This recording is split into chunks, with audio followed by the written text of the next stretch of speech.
Welcome, everyone. Good morning. My name is Raina Dyer-Barr, and I am the Director of Community College Research and Engagement at the University of Pittsburgh in the School of Education. The University of Pittsburgh um, is the home for the Council of the Study for Community Colleges. Welcome to today's webinar, which is being presented by the Belk Center for Community College Leadership and Research. Just a little bit of housekeeping before we get started. All mics have been muted, and I would like to ask that you remain muted for the duration of the presentation. When there is a question and answer session towards the end of the presentation, you feel free to come off mute or put your questions or comments in the chat. This presentation is being recorded. With that, I'll turn it over to our presenters today to introduce themselves and tell us about their work.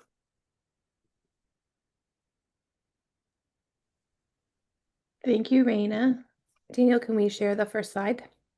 I'm putting up the first slide right now. Thank you. Although my computer's being a little bit weird.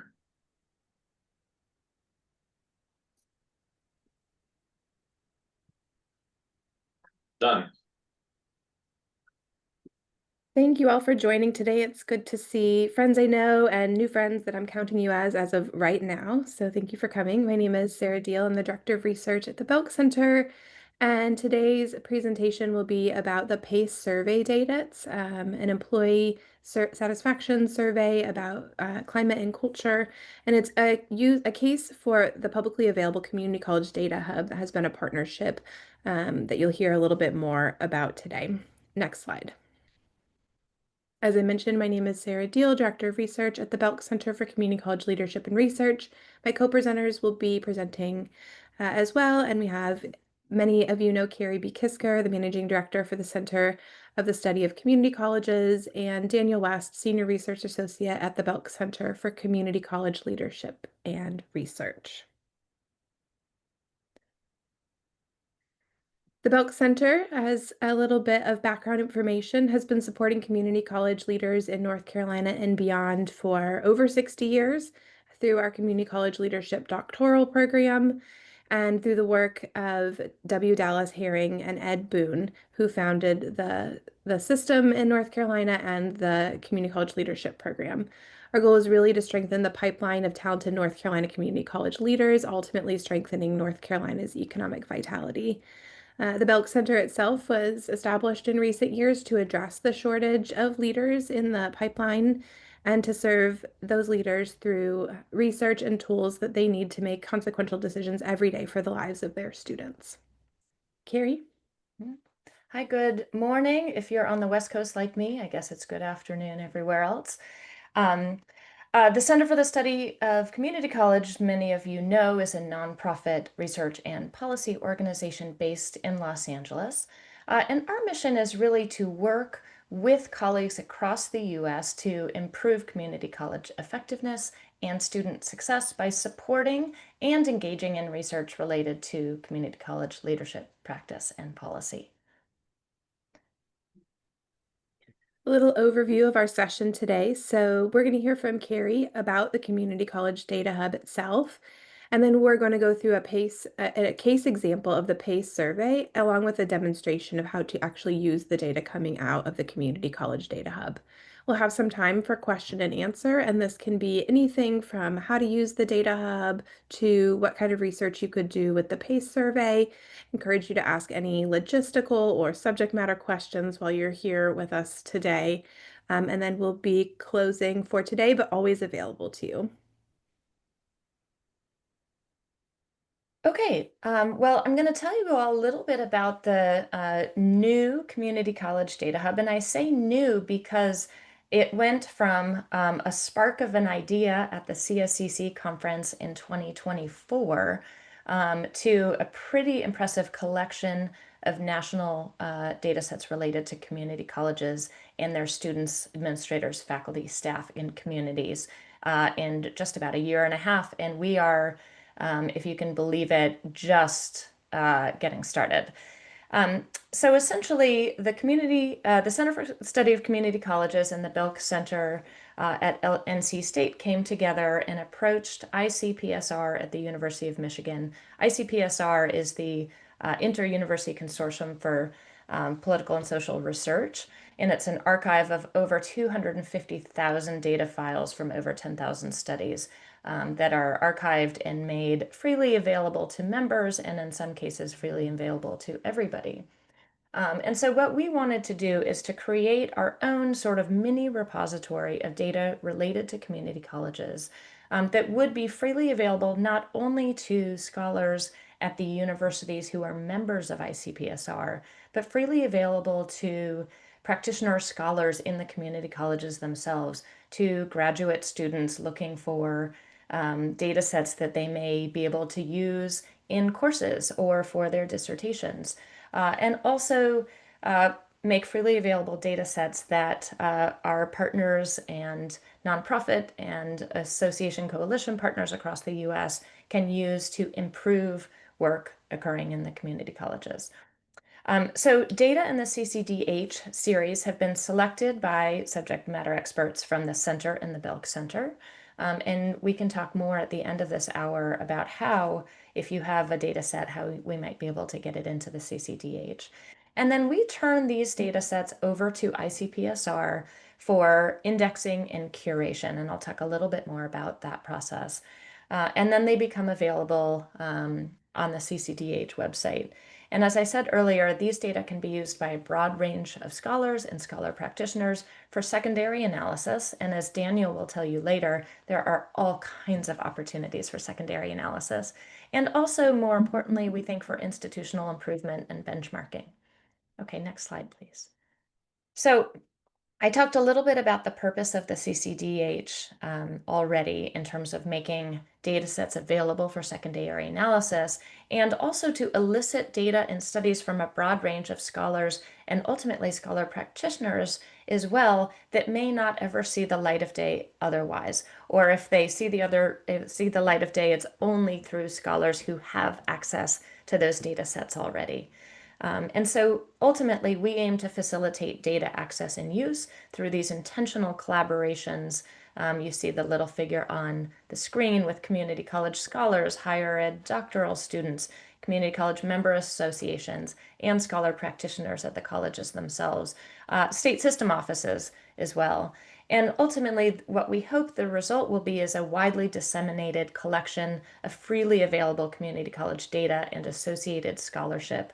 And as I'll show you in a second, they'll be accessible in multiple actionable formats and used to improve practice and policy and extend scholarship on the community college enterprise.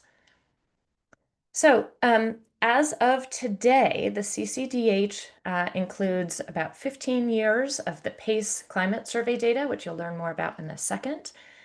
We have recently added looks like 3 or 4 years of data from the Community College Research Center. They did a big study looking at how community colleges utilize pandemic relief spending.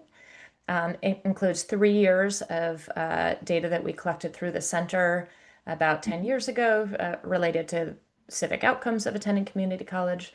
We've got data from the Political Engagement Project, about 7 or 8 years of data from the Washington State Achievers Longitudinal Surveys, and some more data from Texas's Higher Education Opportunity Project. If you go to the next slide, I can talk a little bit more about what is in process or under curation right now. So we are about to add the next year of the PACE climate survey data, the 2025 data. We have just submitted in the past month to ICPSR about 10 years of the Michigan Healthy Minds study data, which is super, super exciting and will be freely available for secondary analysis. That is under curation at the moment. We are working with the good folks at the Hope Center to include about 10 years of their basic needs survey data, which is also, I know many of you are chomping at the bit to get access to these data. And we also, I'm really excited about this, have been working with the Higher Education Research Institute at UCLA to submit all of the freshman survey data, the SERP freshman survey data coming from community colleges from 1995. We asked for them up to recently, but there were too few community colleges after 2007 But the really exciting thing about these data is they have been never before analyzed or published upon, even though there's been millions of publications, maybe not millions, on 4-year data from the freshman survey. They were either excluded from the analyses or just sort of lumped in with 4 years. So there's a lot of opportunities for rich examination of freshman survey data. We have also been talking with Linda Garcia and her colleagues at CCC about including future iterations of CCC and SENSE data. We've been talking with the Community College Research Center. They seem eager to provide longitudinal data on first-generation community college students, ideally by the end of this year or early next year. And then if you go to the next slide, Daniel. Oh, okay, that was the end of that, but I'll come back to this. So as we can talk about later, we aim to be including ultimately about 5 new studies per year going forward. We are in the process of talking to funders about how to support this work. And most of those funds do go to ICPSR for the curation, indexing, hosting, and so forth. But there's all kinds of opportunities, and our intention is to continue adding to this and supporting free and open access to these data, which we feel is incredibly important, period, but especially in our current climate, when access to valid and reliable data may be limited. We feel like the more we can do to protect that, both protect the data themselves and also protect access to that data, is incredibly important for the next few years. Okay, now you can go to that next slide, Daniel. Thank you. So I just want to mention a little bit about ICPSR's data curation process. This will be very quick. Essentially, when we submit it to them, the first step is to go through a disclosure, risk, and review, which essentially means, and we actually ask our partners to do this ahead of time too, but University of Michigan staff then go through and make sure that no matter how you slice and dice the data, maybe sort by state or into factors, that there's never a chance for re-identifying any institution or student or faculty member or other person from a de-identified data set. Obviously, we are only including de-identified data here. ICPSR will also go through and identify unusual codes or unexpected variables, and then either work with us to help define that or figure out how to make that, to clarify that for secondary analysis. They're also going to create a lot of documentation to enable responsible secondary use. That includes creating study and variable level metadata, creating a standardized codebook. Typically, our data partners and perhaps you in the future would include your own codebook, but ICPSR is going to create a second one that is standardized for all data in their system. So typically, and I know Daniel can talk about that with the PACE data, you'll have 2 complementary codebooks. And they will also make available any other files provided by the depositor. They're going to then format all of the data into major statistical packages and in some cases allow for online analysis, so that no matter what statistical software you are comfortable using, you have access to all of these data. It then goes through a quality check and gets put online through our Community College Data Hub. And this is all done in a very secure environment, so we're always looking to prioritize the safety and security of the data. And there's all kinds of language added to both the data sets themselves and to the ICPSR and Community College Data Hub website, saying, please, this is the study from which the data emanated, and please give responsible attribution and so forth. Okay, so one last slide from me, and then I'm going to turn it over. Daniel, this is sort of a snapshot of what the Community College Data Hub landing page currently looks like, but could you take us to the actual page? In the meantime, I will get to look at all of your lovely names.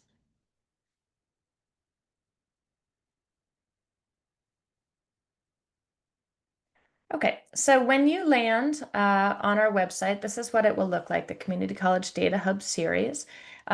In the next year or so, we hope to be able to have the funds to create a much fancier and customized web page, but this is what it looks like for now. So if you scroll down a little bit, sorry, Daniel, we've got the data sorted by the most recently deposited. So you see that pandemic relief spending data set was the last one added to the CCDH.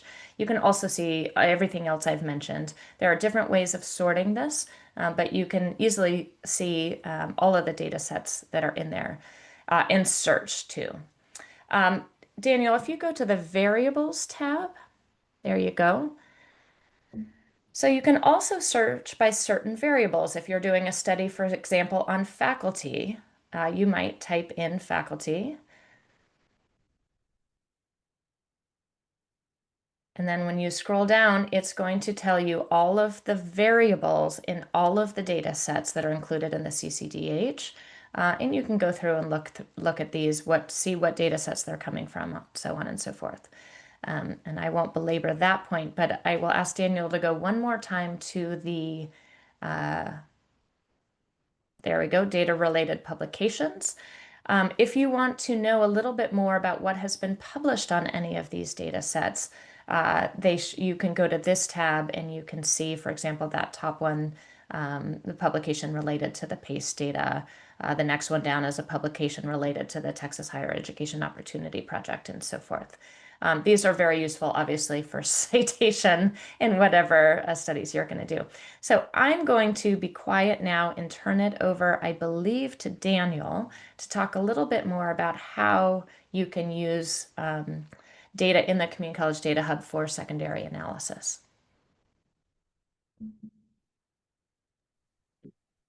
Very good. Thank you, Carrie. Yeah, I'm going to do a little bit of demonstration about how to actually use the ICPSR website. It's not super complex. I think most people probably figured it out, but demonstration is always great. So we're going to look at how to download some of the PACE data. Again, we go back to studies. We have it listed by order, which means that PACE is right up here at the top. You can just click on the survey, and it's going to take you to a page like this. This is the PACE data, obviously. It's very similar format for any of the data sets that you access. You will have an at-a-glance description, data and documentation, a list of all the variables that are included, including a description of those variables, data-related publications. So these are the publications associated with this particular data set, and export metadata, the metadata records for this data set. For the download, you're going to be presented with a number of options. Pick the one that works best for you. I'm going to demonstrate as data. When you select it, it's going to give you a number of sign-in options. You'll have to figure out which one works for you. I actually was signed in. It looks like it signed me out. Just a moment. Regardless, I don't need to demonstrate that part. Once you get there, it is going to download the data and will download in a zip file format. There'll be an agreement to sign. There'll be a sort of agreement for data use that says that you won't misuse it, things like that. You will follow applicable standards. So you have to click agree to that, and it downloads the data. When it downloads the data, it's going to download a folder that will look something like this. It's going to be a zip drive. You'll have to a zip folder. You'll have to extract it, and this will include some terms of use from ICPSR, and then your actual data is included in this folder. Like Carrie alluded to, there is going to be a couple of code books attached. There's going to be the PI code book, which is the code book provided by the principal investigator. So this is something that we made here at the Belk Center to provide along with the PACE data, and then an ICPSR code book. So the PI code book is variable names, variable labels, the values that you will find in that variable, and notes or descriptions of that variable. So for example, we've got some institutional characteristics. This is descriptions of where those institutional characteristics came from. The ICPSR code book includes a lot of data about the variables. So for example, you can see the academic year, percentages of how often that occurs. You'll have to look through this to see what is included. ICPSR produces this for each of the data sets. So you will find a code book like this attached to each of the data sets when you download it. Now, finally, you get to the data. So I downloaded the data version. It's in Stata. I made a do file to do some analysis that we're going to talk through what analysis I did. But you put it into Stata, you should have really nice, clean data that has variable names, variable labels that are nice and clean and understandable, that align with the code book. This has been checked and rechecked and rechecked to make sure that you're getting a data set that is easily used and easily functional.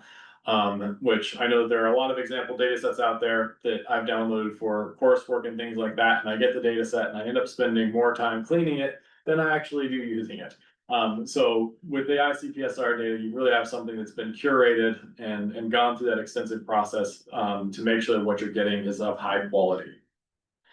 So that is the data download, just a demonstration of what you're going to be getting, what you have access to. Now I want to talk a little bit about the PACE data specifically. This will include an introduction to the PACE survey and some directions for research that we see in the PACE data. First thing I'm going to do is share a link. This is a link to the PACE data specifically. And then also a quick link to the PACE survey website if you want to follow along with that.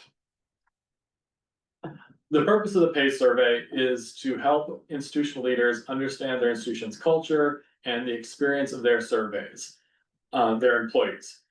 The survey is an opportunity to hear directly from employees, which that's very difficult, especially at larger institutions. You may have 2,000 employees. You can't sit down and talk to every one of those 2,000 employees.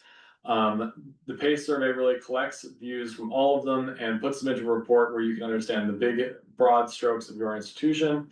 And very importantly, it promotes open and honest communication to inform priorities. The Belk Center, we run this survey. The raw data is never distributed to the institution. It goes through our reporting and editing process so that there's the risk of re-identification is removed.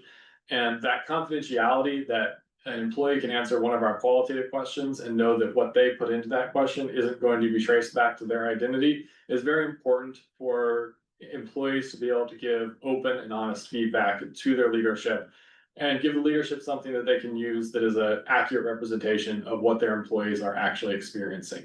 The structure of the PACE survey, included in the Community College Data Hub are the 46 standard PACE questions that assess 4 climate factors, and I'll talk about those climate factors in a moment, and 8 demographic questions. The PACE survey actually includes more options than that. For the CCDH data right now, we're focusing on the PACE 46 because that's what's administered at every institution. Definitely is on my list someday to maybe start adding some more levels to that. But for now, we're focused on the PACE 46.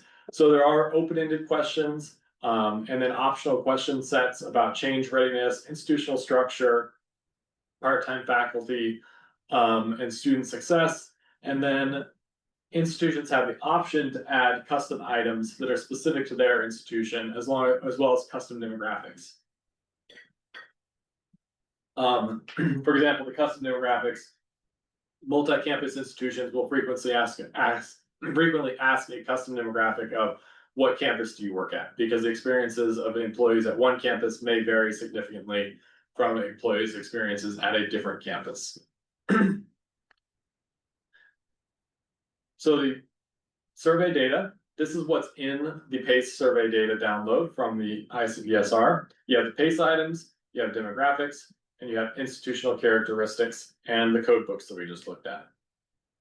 The PACE items are the 46 standard questions, PACE 1 through 46. These are all a 5-point Likert scale, strongly agree to strongly disagree, and they are organized into 4 climate factors. Those 4 climate factors are institutional structure, supervisory relationships, teamwork, and student focus. This is a way to help put the 46 items into sort of larger categories of clusters that are targeted at those focus areas. Institutional structure really deals with leadership and some of the big picture questions. Supervisory relationship is more granular about how each employee interacts with their supervisor. Teamwork and student focus, you can see about cooperation between work teams and how employees perceive the institution is impacting students. We have 8 demographic questions. These are included in the Community College Data Hub data. So You'll be able to break down your responses if you do analysis on the PACE data based on these demographic questions. And the institutional characteristics.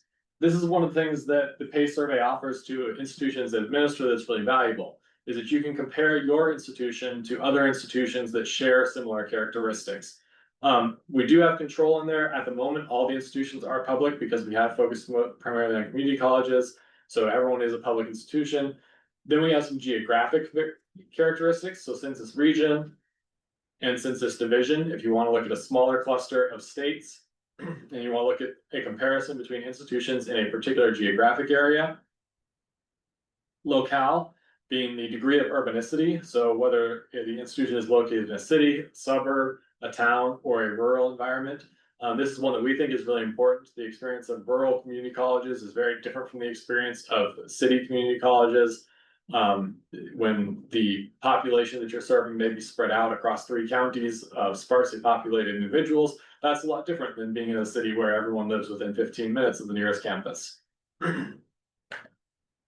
And size, again, experiences, especially for employees, vary significantly based on if you're at a very small institution versus a very large institution. So we give you the institutions the opportunity to compare based on size.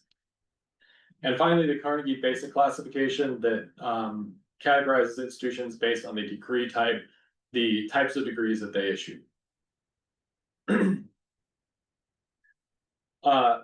So that's the data that you will have available to you from this Community College Data Hub.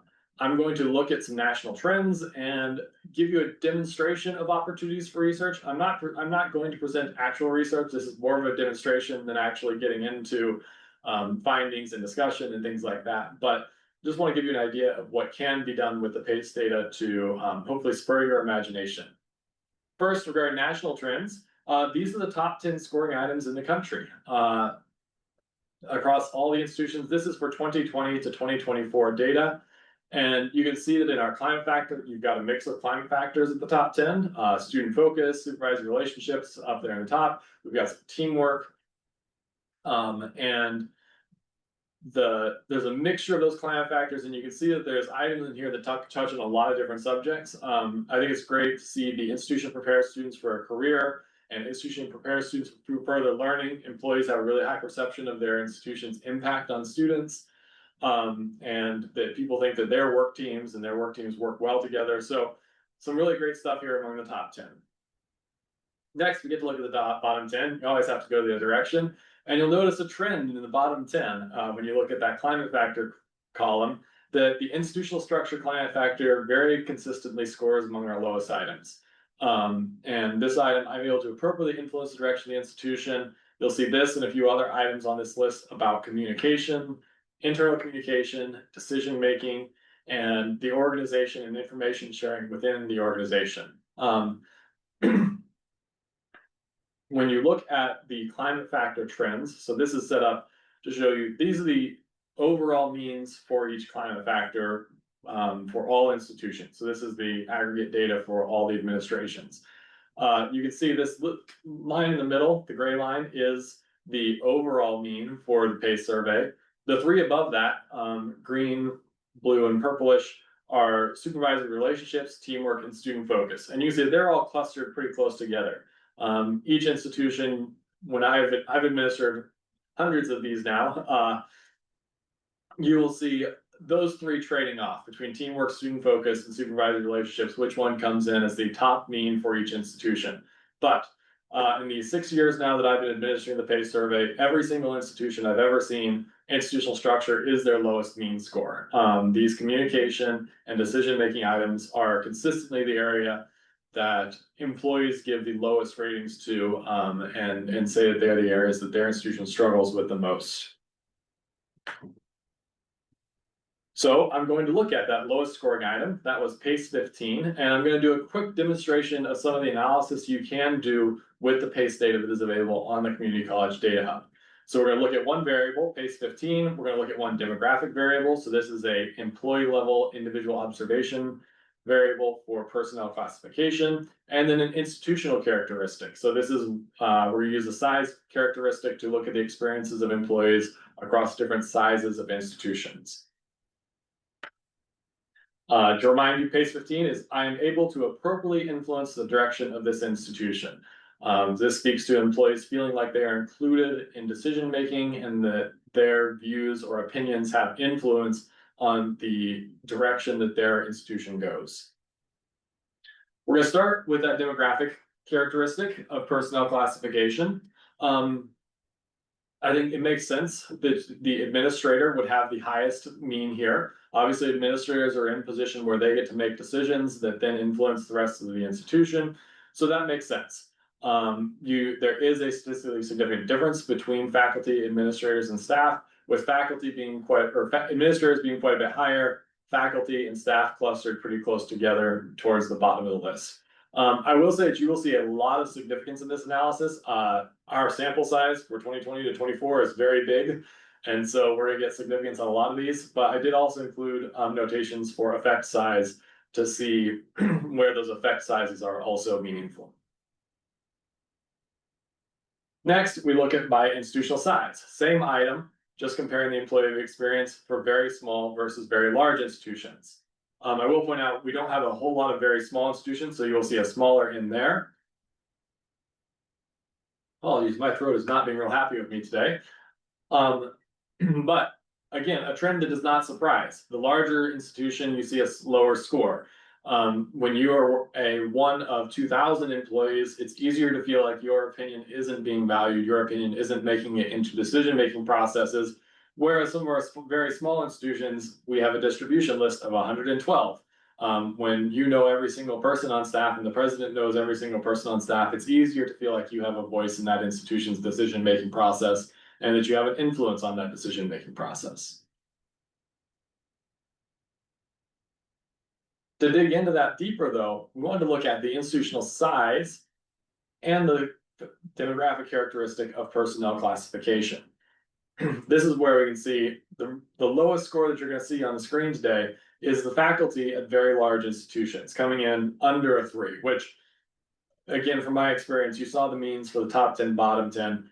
Under 3 is fairly uncommon. So to see such a large group of employees coming in on one item under that rating of a 3, that's a significant difference between that item for that personnel classification at this institutional size as compared to the experience of employees in other locations. You can see it at very small institutions, the faculty, which again, do look at the end, it is a small comparison group, but the employees, the faculty at very small institutions feel like they have a much higher ability to influence the direction of their institution. When we look at administrators, you'll see a similar trend, but you won't see nearly the difference, right? You got a high and a low that are 3.3, 3.4, 3.4, 3.6, 3.2. These cluster much more closely together. Administrators across the differently sized institutions rate this much closer to each other than the faculty who across sizes. Which again, when we reflect on this, administrators are in positions to make decisions, whether they're at a large institution or a small institution. That's their role. That's their job role, is to make those decisions. So this is as I expect. In the last deck, we look at mean comparison for, oops, I forgot to change the title of that slide. Sorry about that. This is for staff. This is not administrator. This is staff showing a similar trend to faculty.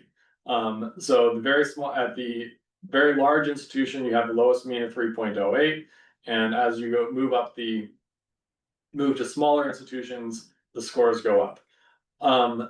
So this is just again, I'm not trying to do a research project on this and to present those findings to you, but just to demonstrate, this is looking at one item across one demographic, across one institutional characteristic.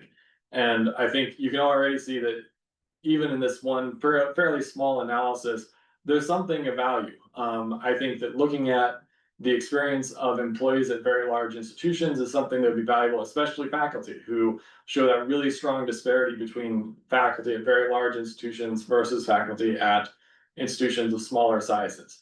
As a demonstration of what it can do, this is one item. There's 46 in the survey that touch on all sorts of things. And we do have some opportunities coming up for future research. specific opportunities, and give me just a moment because I'm going to put in a link into the chat. Specifically, New Directions for Community Colleges is partnering with the Belk Center to publish an issue focused explicitly on the employee experience using PACE data to tell that story. The PACE survey has been around for a very long time. We've administered to hundreds of institutions. Our database has hundreds of thousands of observations in it, and the amount of research that has been done is very small. And I think that there is a ton of value to be found here, but we need good scholars and good researchers to dig into this data to find those things, because the PACE team is busy running the surveys. We run 40 or 50 of these each year with institutions, and just helping them understand their own institution takes up most of our time. So there's currently an open call for proposals for articles or chapters in this issue. I put the link to that open call in the chat. We can welcome quantitative, qualitative, or mixed methods. The data that is available on the Community College Data Hub is a good place if you want to sort of poke through the data and get an idea. You can start there. We are offering data availability to individuals who sign on to be an author that will be more detailed than what's available on the Community College Data Hub. For example, the optional question sets are available, and we will also be able to make qualitative data available after we clean it for confidentiality and re-identification purposes. Obviously, that's not data we can make publicly available, but for authors who are working with us on this issue, we will be able to make that data available. And the publication is going to be coming in spring of 2027, so we are currently just recruiting authors, and it's a pretty generous timeline to complete this. So I would love if anyone on this call is interested in that to get in touch with myself. I am co-editing with AJ, who I'm sure most of you know. We are the co-editors for this issue, and will be guiding everyone through the process. Because the PACE data may not be familiar to people, I am making myself available to help people understand what's available in the PACE data. And so if someone has a very general idea, I want to look at faculty and their experiences with their supervisors, I can help someone understand what is actually available in that area to refine an idea for a proposal if you need that assistance. In this issue, or whether this is in this issue or not, some of the pressing issues that we've identified on the PACE team as areas that really could use some research. One, rural experiences. The experiences of employees at community colleges in rural environments really does differ significantly from those in large cities. This comes both from PACE data and from work at the Belk Center, where we've interviewed institutions, done focus groups and employee consultations with institutions, and the experience in rural communities with where each employee is really closely tied to the community, where when you're making employment decisions, it's not about employee 1, 2, 3, it's about Charlie's brother or Mary's sister or someone who's really closely tied to the community. There really is a different dynamic there, and I think that exploring that would be really valuable.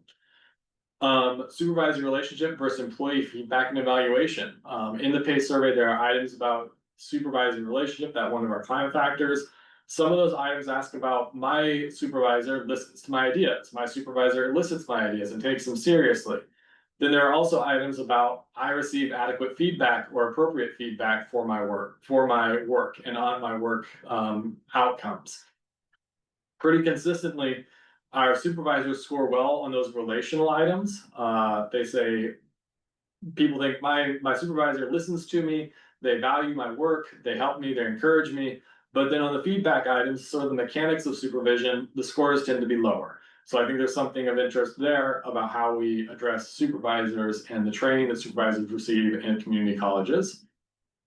The relationship between student outcomes and employee campus climate. I think this is the big one. Obviously, community colleges are very heavily focused on student outcomes, and we don't have a great understanding of how these employee experience items relate to student outcomes. Obviously, the thinking is that better scores in employee climate indicate a workforce that's more engaged, a workforce that's better, higher levels of satisfaction.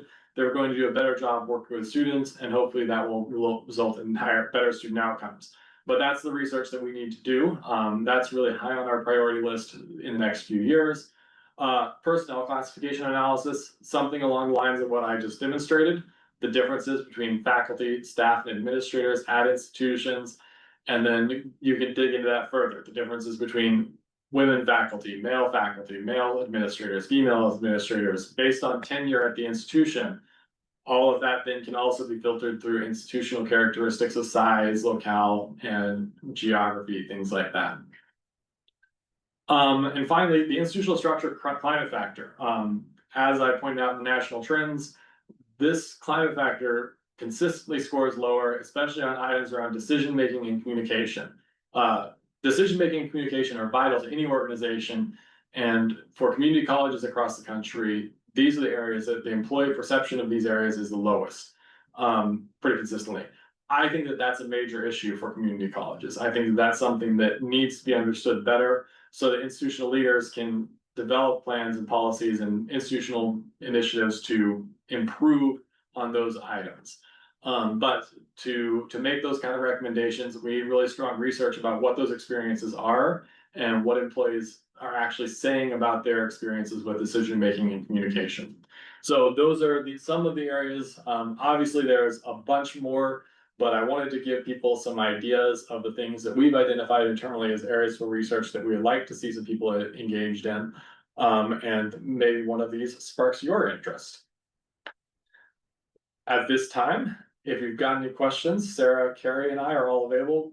These can be questions about the pay survey, about NDCC issue, about the Community College Data Hub.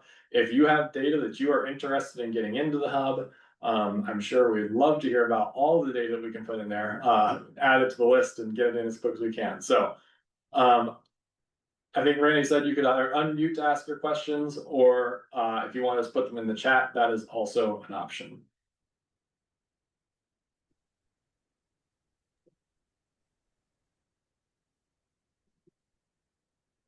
Maybe to kick us off, we could have Carrie talk about the data hub, and if somebody were to use the data from the hub, how they might cite that work or how to navigate IRB. Great questions. So ICPSR suggests on the particular data set in the hub, they give a suggestion for how it should be cited in any secondary analysis. So that is not something you have to jot down now. When you're at that point, that should be on the website and easy for you to grab. In terms of IRB, all of the studies that have been added and will be added to the Community College Data Hub presumably went through IRB processes through their researchers' home institutions at the time data were collected. So for secondary analysis, you do not need to engage in any additional IRB. Depending on your institution, you may have to apply for an exempt status because you're using an existing data set. But because you are not collecting any data, you do not need to go through a separate IRB. And I will point out one thing that that just sparked my mind, and maybe this is a question for Daniel too, is that many of these data sets, the PACE data included, you might have particular interest in a question or two that you can answer through the quantitative data freely available, but it may also bring up more, oh, I would like to engage in some qualitative analysis related to this particular question, or a mixed method analysis. And my understanding is that that's fantastic. These data do not have to be used just for quantitative analysis in the future, that if it sparks further inquiry in a qualitative manner, then that is fantastic. That is really pushing all of the contributors' research agendas forward in beautiful ways. Yeah, and that's something that even when we're working with institutions, knowing that, for example, the employee feedback items, knowing that employees don't feel like they get appropriate and timely feedback, that doesn't tell you the details of that employee's experience with feedback, right? That tells you there's something there that we need to look at deeper. And I think the quantitative items on the PACE survey are really good at illustrating the places we need to look deeper. If someone was wanting to do research into a specific area, they certainly could talk to us. We can arrange for data sharing agreements that would allow access to qualitative data on a particular topic. So I think the CCDH is a great starting point. I think you could write numerous articles based just on what's available there, for sure. But if someone has a particular area that they are interested in and wants to pursue that with more detail and find out what else we may have available to them, we would welcome those interactions from anybody. We've also we've had some, for example, PhD students who've pursued their dissertation and have signed up, have asked us for data for their dissertation purposes using base data. We've made arrangements with that to help students in that case. So I think that there's applications and coursework for the data, things like that. But then as you get deeper into the research process and you really want to do more in-depth analysis, talk to us at the Belk Center. We will help you figure out what you need, and if we have it available, we'll find a way to make it available to you. And I think for the most part, we focused this hour primarily on use of data in the CCDH for secondary analysis. We have not touched a ton yet on how these data might be used for institutional comparison, benchmarking, and improvement. But there is all kinds of potential for that as well. Most of the data we have in there are national or at least regional data sets. Ultimately, we will probably get down to smaller or state level or data sets that aren't as generalizable across the nation. And those in particular may be particularly useful as benchmarking tools or as ideas for institutional researchers to compare what they're seeing at their own institutions to what somebody else has found in looking at these same variables and factors too. So while our focus today is primarily on secondary analysis in courses or for dissertations or for research and publication purposes, we ultimately aim to be able to assist with both. To answer a couple of questions that came up in the chat, in case you aren't watching that, the proposals for NDCC and the PACE issue through NDCC are due October 13th. And this is a one-time thing. We are trying to put together this one issue that will be the largest collection of literature and on the PACE survey for sure, and realistically, based on my research, maybe the largest collection of literature on the experience of the employees at community colleges that's ever been put together. But this is a one-time thing. So if you're interested in being a part of that, get on your horse now and get the proposal in. But even after that, if anyone's ever interested, if next year you have a doctoral student who wants to do research on employee experiences, reach out. We can evaluate other research opportunities on a rolling basis. We're always available to do that. But for the issue, we've got one evaluation, one vetting of the proposals to set the authors for this specific issue. Mm-hmm. And the PACE data will remain available after that. This will not be the only opportunity to publish a secondary analysis.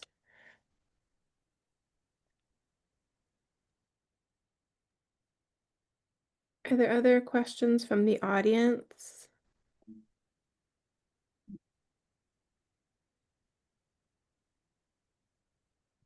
We've touched a little bit on, question in the chat. Can the focus be as narrow as Latin A student outcomes? Daniel? I think so. I think that we haven't done, I think that if someone was doing analysis of employee climate to student outcomes, that would be, you would probably need to start, there hasn't been anything done previously. So if you wanted to focus on Latina student outcomes, you probably would need to start with, here's the big picture, here's how it's different for them. But certainly, if an author who is working with us on the NDCC issue would have access to institutional identifiers to be able to look at student outcomes and compare to employee climate outcomes. If you wanted to use specific student group outcomes, for example, looking for Hispanic serving institutions and seeing how they're like, all of those options are on the table based on what someone is interested in. I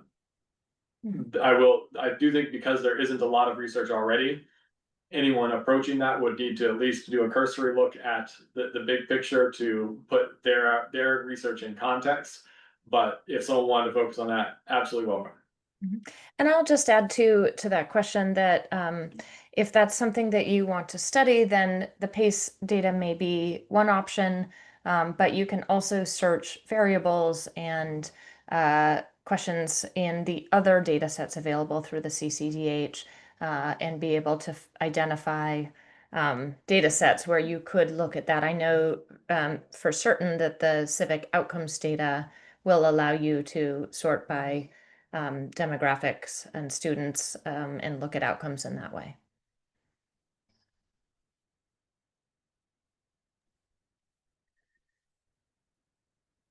Another question for Daniel. So we've talked a little bit about research, we've talked about institutional comparisons, and you sort of touched on this briefly, but we have several faculty on today. Are there other ways that you could envision using the CCDH data in class?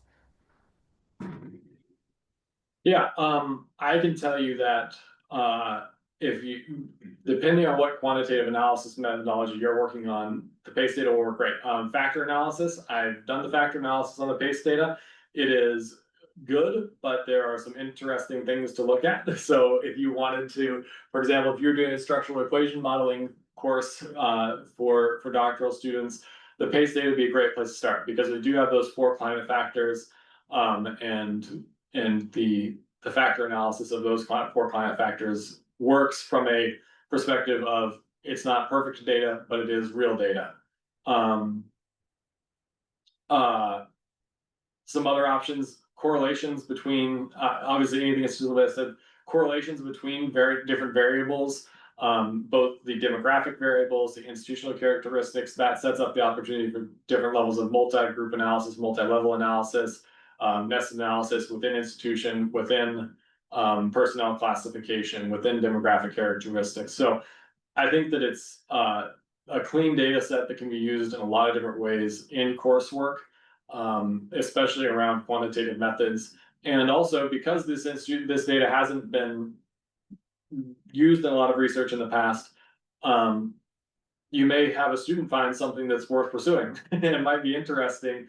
And I think that especially in something like a community college leadership program, where the target is employees who, most community college leadership programs are targeting people who are actively employees at community colleges, looking at data that's about themselves and about the people that they work with can really help them understand later when they are leaders at a community college what their employees are experiencing and give them some tools to help understand that.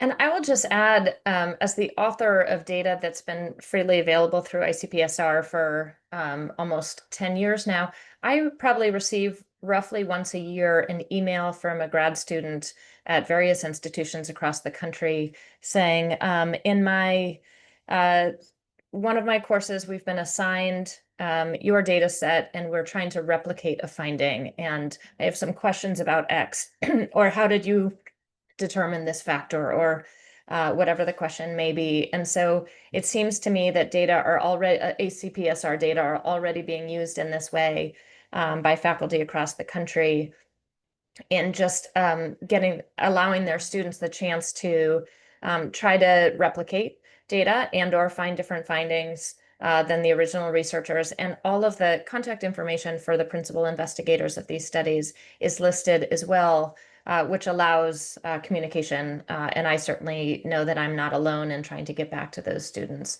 pretty quickly in answering their questions. And sometimes my answer is, I don't know, I don't remember, it's been 10 years, but I still think it's pretty great as a learning tool to ask students to try to figure out how we end up working with our data and supporting that so that it can be replicated.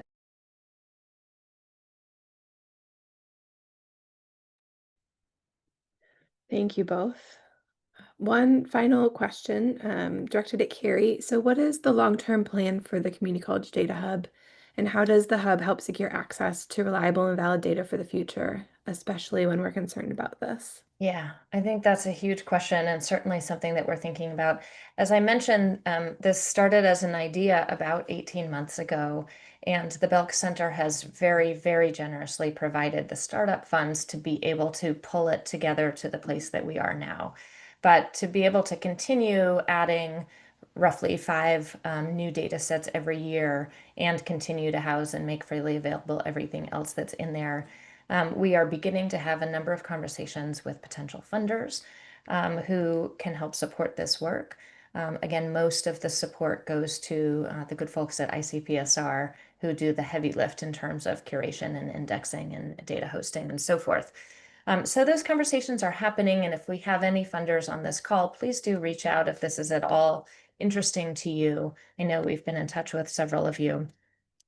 But I think it goes without saying that we are all working in a time where there increasingly are questions about the validity and reliability of data that are being published or suppressed by our government. And I think many of us, as was pointed out in a direct chat during this call or this webinar earlier, have lost licenses for federal data access. And so actually the quote that was put in the chat earlier is, "This is a lifeline to folks like me who have had their federal data licenses revoked." And I think that perfectly encapsulates the period we're in right now and underscores the importance not only for housing data in ways that really cannot be touched so easily by anyone in the government, but also providing free and open access and ability to utilize that to continue our scholarship on the community college enterprise, which we all know is so important to the future of this country. Thank you, Carrie. I think our last slide, AJ would be unhappy if I didn't at least mention, if you are not aware, Dallas Hearing Lecture annual event, fantastic event. I think we had over 1,000 participants across the country last year. I put the registration link in the chat, so if you are able to attend the Dallas Hearing Lecture, that would be fantastic. Sarah, Carrie, anything you wanted to close with? Just that this year's speaker is Jason Wood. He was president at the Southwest Wisconsin Technical College, winner of the Aspen Prize, and his focus is on not graduating students into poverty with a heavy focus on workforce development. So phenomenal speaker. His speech is amazing. Definitely attend. You can register virtually, completely free to everyone. And the only thing I'll add is that we really appreciate all of you who took time out of your day to join us today. This webinar was also recorded and will be made available through the CSCC website. So if you missed part of it or you would like to share with any of your colleagues or students, it should be available. I won't put words in Raina's mouth, but soon. So thank you all. We appreciate your time. Yes. Thanks again for joining today's webinar, and thank you to the Belk Center and to Carrie and Daniel and Sarah for sharing this work with us. I just want to make a quick note about the CSCC call for proposals is out, and it's available on our website at cscc.pitt.edu.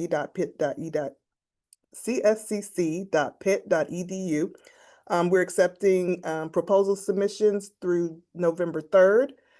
The 2026 conference will be held in Salt Lake City on April 2nd through 4th, 2026. We're also accepting nominations for the 2026 CSCC Awards, and that call for nominations can also be found on our website. We hope that you'll submit conference proposals and award nominations and just help us spread the word. And we hope to see you in Salt Lake City in the spring. So thanks again, and until next time.